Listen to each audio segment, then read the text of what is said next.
Penampakan mencekam terekam saat rudal balistik Iran menghantam gedung apartemen di pusat kota Israel Beersheva.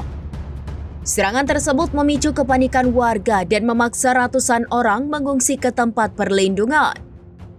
Rudal balistik yang diluncurkan dari Iran menghantam kawasan permukiman padat di selatan Israel. Akibatnya gedung pencakar langit di pusat kota Israel mengalami kerusakan parah. Dikutip dari Ynet News pada Rabu 2 Juli, ledakan dahsyat terdengar di pusat kota Israel hingga radius ratusan kilometer.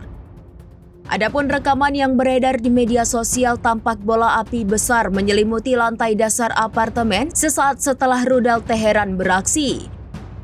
Gedung apartemen itu kini tak lagi layak huni dengan puing-puing berserakan di jalan. Militer Israel mengakui bahwa sistem pertahanan mereka gagal mencegat rudal dari Iran.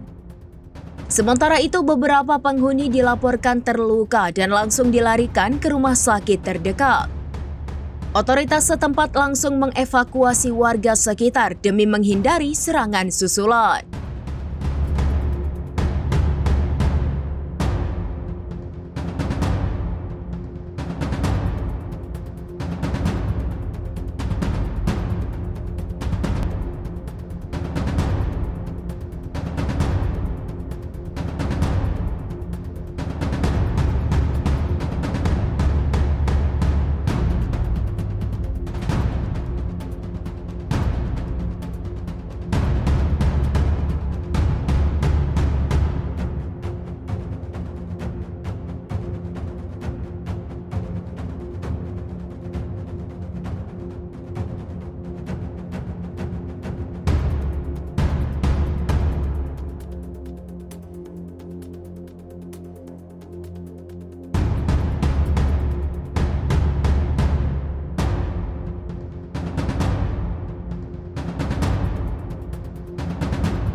Download Tribun X sekarang, menghadirkan lokal menjadi Indonesia.